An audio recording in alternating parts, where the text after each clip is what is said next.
Everyone wants to be healthy, but let's be real. Many of us have chronic issues we are dealing with. I am one of those people. I wish I could be in perfect health too. But if that's not an option, learning to manage my condition is the next best thing. Is it too much to ask for a partner who understands this? My name is Sabrina. I'm a 29-year-old working mom. Been married to Thomas for 3 years, and I think we have a decent relationship except for one thing. Wake up, Sabrina! Hey! I wake up to the sensation of being shaken. Opening my eyes, I see Thomas's face. Wait, what happened to me? You collapsed! Hearing that, I try to sit up and feel dizzy. Not again, I think, unfazed. I am prone to low blood pressure and can easily become anemic. Even standing for too long while cooking can trigger it. So I'm extra careful when I'm cooking, but what was I doing? I think back and see a potato on the counter. Right, I was peeling potatoes. It's nerve-wracking to think I could get dizzy while using a knife. I heard a loud thud and found you on the floor. What were you doing? Shouldn't the first question be, are you okay? Thomas never seems to understand even when I explain my condition. Instead of worrying about me, he looks annoyed. I'm not asking for him to freak out, but a little concern would be nice. Am I expecting too much? We married after dating at work. It wasn't a whirlwind romance, but there was definitely some passion. I wonder if this is what marriage is really like. You know, Thomas and I started dating because of my chronic condition. I collapsed at a Monday morning meeting when the boss was talking longer than usual. I felt dizzy and nauseous. That's when Thomas took care of me. Ever since we got married, he hasn't been doing that anymore, and then there's the way he just acted. If he calls it just a case of low blood sugar, I can't argue back. He hears anemia and condescendingly tells me to eat liver and get some iron. He doesn't get that anemia and low blood pressure aren't the same thing. I realized in our 3 year of marriage that explaining won't get me anywhere with him. At this point, I don't care if he's not concerned about me. What bothers me more is, I have lost my appetite. I'm going out to eat. but I'm cooking right now. Like I can eat anything made by someone who faints just peeling a potato. I feel worse than you do. See ya. Wait a sec. He left without listening to me. I was left sighing in front of the potatoes. It's always like this. He complains and leaves every time I collapse. And he doesn't come back for several hours. Today, he left just to eat out? How many hours will he be gone? Before I knew it, he didn't come back until morning. Was he really just eating out? I felt my anger growing. One day, Thomas approached me saying he had something to discuss. What is it? I'm thinking of going on a trip to Hawaii with my parents during the upcoming long weekend. Wow, that sounds wonderful. I was so delighted by Thomas's idea that I clapped my hands. Come to think of it, we haven't traveled since we got married. Sure, going with the in-laws means I have to be a bit careful, but we get along well enough. Beautiful blue oceans, white sandy beaches. I wonder if I can still fit into last year's swimsuit. I'm already daydreaming about a tropical getaway. My mind was already in vacation mode when Thomas suddenly said, Hey, what are you misunderstanding here? I tilted my head in confusion. Misunderstanding what? We're going on that trip, just me and my parents. You're staying home. What? Why? I raised my voice, caught off guard by Thomas's unexpected words. I can't believe I'm being left behind. You do realize your own physical condition, right? If you stand for too long, you'll faint. We can't even enjoy browsing souvenirs. How could we enjoy a trip with you? I'm not that bad, and that's really harsh, isn't it? Too much? I'm just telling it like it is. My parents said the same thing, so you're staying. You can't be serious. It's already decided. We have even booked the hotel for 3. Leaving me at a loss for words, Thomas walked out. While preparing dinner, I was left behind again. Thomas continued to go about his preparations, happily ignoring me. Should I protest to my in-laws? But then I thought of how that might ruin the good relationship we have had so far. Then again, isn't it them who are ruining our good relationship? Even so, I couldn't master the courage. I admit I might faint if I stand for too long. By the time I feel dizzy and nauseous, it's too late. It's such an unpredictable, troublesome condition. Maybe it really is a burden for them if I go on the trip. Should I just bear with it? As I pondered, I blankly stared at the calendar on the wall just then. Uh-oh. I felt dizzy and nauseous. This can't be good, I thought, too late. As my vision faded, I hoped I wouldn't fall on something hard. And with that thought, I lost consciousness. Hey, Sabrina, wake up. I felt something hit my body and I heard Thomas's voice. As I regained consciousness, I squinted and opened my eyes. Sure enough, I was on the floor. If I moved just my eyes, I could see Thomas standing there. Thomas? Jeez, when will you get it together? How many times will you fall? Ow! What are you doing? I'm trying to wake you up because you won't be grateful. Believe it or not, Thomas was nudging me with his foot. It wasn't a full-on kick, but still, nudging someone awake with your foot is just not done. I tried to get up in surprise but felt too dizzy and nauseous to stand. I feel sick. That's when Thomas said, "Tusk, tusk." He clicked his tongue. What? Seriously? No way. I want to be angry. I want to say something, but I'm too nauseous to speak. And what does Thomas say to me? Hey, I'm heading out. Take care of the house, okay? Don't let it turn into a dump while I'm gone. Got it? Completely insensitive. What, you're leaving? I told you, I'm going to Hawaii with my parents. My flight's soon. I'm out of here. Wait, at least help me get to bed. I'm feeling sick. Don't care. Stop whining over a little anemia. He's got plenty of time before his flight, right? He could at least help his collapsing wife get to bed. Ignoring my silent protest, Thomas really left. All I could do was watch him go stunned and left on the floor. Wow, that's pretty harsh. You're not mad? I am mad. That's why I'm venting. Next day, I'm venting to my colleague, Abigail. She's shocked and angry for me. Right, anyone would find this ridiculous.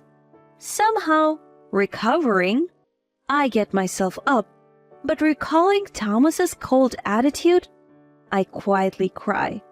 It's not the first time he's been horrible, but this is too much. Even my colleagues' comforting words don't heal my heart. What should I do? Then, that night, a phone call comes in. Drinking alone, irritated, I'm shocked to see the caller ID. It says, Michael. A call from Thomas's dad, who should be on vacation with him? Something happened to Thomas? I instantly sober up and answer, Hello? Sabrina, sorry to disturb you this late. I sense that my father-in-law sounds down. Is everything okay? Well, something's come up. What he says next leaves me even more shocked. Next day, my phone buzzes in the silence. It's Thomas. Hello? Hey, Sabrina, how's it going? Weather's great here. Life's good. Thanks for holding down the fort. I'm fuming. His enthusiasm just irritates me. On the other end of the phone, I bet Thomas is wearing a sarcastic smile. Look, I'm busy. What do you want? What's up with the sore voice? Mad about house sitting? I'll get you a souvenir to cheer you up. What do you want? I deeply sigh before responding. I told you I'm busy. I am at Eleanor's funeral. Call back later. What? There's a long pause before Thomas finally speaks. The irritation grew with each word from the clueless voice on the other end. So, I'm actually at Eleanor's funeral right now? What? Wait. Huh? That's right. I am at a funeral service. Surprising, isn't it? You're supposed to be in Hawaii with your parents, but here I am at Eleanor's funeral. Michael's even hosting the ceremony. Weird, isn't it? You're supposed to be in Hawaii with your parents. Quite strange, but it's the truth. So let's leave it at that. I hung up the phone and turned it off. The funeral went smoothly, and it was getting dark. Mom! What are you wearing? The family was eating delivered pizza when Thomas burst in, shouting. I couldn't help but react to his appearance. A shirt adorned with hibiscus flowers on a blue background. His outfit screamed, I have been to the tropics. How could you come to your own mother's funeral dressed like that? Well, I came straight from the airport. It seems Thomas had called his father when I didn't answer my phone. He must have rushed here from Hawaii, and here he was, sorely out of place at a funeral. What's going on? What's this about a funeral? I told you, Eleanor has passed away. This happened last night. I received a phone call from my supposed-to-be traveling in Hawaii father-in-law. Sabrina, sorry to call you so late. After that, my father-in-law continued. Something sudden has come up. Eleanor has passed away. I dropped the drink I was holding in my hand. The alcohol spilled onto the floor, but I couldn't move. She suddenly collapsed at home this morning. We called an ambulance, but she never regained consciousness. The cause was a heart attack. I couldn't believe it. Eleanor was so vibrant. I thought she had many more years ahead of her. Unbelievable, especially since she was supposed to be on vacation with Thomas. I can't believe it, that you would be having an affair. What? Thomas froze at my words, and the person who stepped forward wasn't me. You fool! Lying about a Hawaii trip to go off with your mistress? Dad, how did you? I couldn't help but marvel at Thomas's naivety. You seriously think you can leave a mountain of evidence at home and not get caught? Exactly. After the phone call from father-in-law, I frantically searched through Thomas's stuff. What did I find? Loads of unfamiliar credit card transactions and hotel receipts. Even on Thomas's computer, there were tons of photos with his mistress. I even discovered his booking history for this trip to Hawaii. Supposed to be going with his parents, yet the reservation says 2 guests, and then there's more. Why on earth are you posting photos with your mistress on social media? What are you thinking? Yes. He was posting travel photos all over social media. No pics of them together, but they were clearly reflected in the glass at restaurants. Idiot. Thanks for leaving evidence. I can now divorce you without a second thought, since you're the kind of person who would leave me while I'm down. Wait, divorce? This is a misunderstanding. What's misunderstood? You're obviously cheating. No, you don't get it.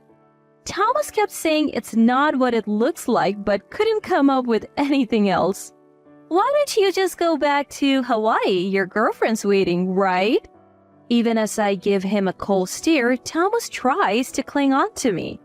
But his reaching hand was stopped in its tracks. You fool! You disgrace our family. Wait, Uncle, why are you here? I ought to be here at Eleanor's funeral. The voice scolding him was my father-in-law's own brother, Thomas's uncle. That's when Thomas noticed, not just me and my father-in-law, but he was now surrounded by relatives. Wait, this is all a mistake. What's the mistake? Leaving your sick wife to go on a fling and lying that you're with your parents? Cornered by his uncle's spirit, Thomas couldn't respond. Then my father-in-law steps in. Thomas, I am ashamed to call you my son. Consider our family ties severed, and you're fired from the family business. Turns out, Thomas worked for our family business. He couldn't hold a job anywhere else. Even at the workplace where he met me, he was fired for making too many mistakes. It was his uncle and my father-in-law who gave him a job. This is so unfair. Shut up. A guy who leaves his sick wife to have an affair has no right to talk. Pack your things and get out. But, there he was, wearing a ridiculous hibiscus shirt, panicking at a funeral. It's like a comedy sketch, but don't think it ends here. I delivered the final blow. Don't bother coming home. All your stuff is already sent to your parents' place with Michael's permission. What? Why would you do that? It's simple. Remember the apartment is in my name? I don't have the taste for keeping a cheater around. You're not welcome anymore. I've also changed the locks, so your key won't work. No, this can't be happening. Thomas yelled, crumbling to the floor this time. I hired a lawyer and smoothly got a divorce from Thomas. I took plenty in alimony from Thomas and his affair partner. The mistress clearly hadn't seen the alimony claim coming. She probably had no use for Thomas now that he had lost his job. Their relationship ended just like that. Thomas had been financially supporting his mistress all along, now jobless. He obviously couldn't make payments anymore, so he had to borrow from his father and uncle. Denied a place in his own parents' home, Thomas now lives in a rundown, dingy apartment. He's working at a new job introduced by his uncle, but it's an extremely harsh environment apparently. Sabrina, help me. I'm gonna collapse from overwork. Thomas called me to say that. Really? Well, if you collapse, maybe I'll take a trip to Hawaii. I said that to him. I laughed at a speechless Thomas and then hung up the phone. I blocked his number, so I don't know what happened after that. But he's likely not leading a happy life. Years have passed, and I've been blessed with a new relationship. He's knowledgeable about health and understands my medical condition. Thanks to that, it feels like the frequency of my brain anemia episodes has decreased. Maybe peace of mind is the best medicine, and he shyly held out a ring to me. My heart soared at the thought of a happy future.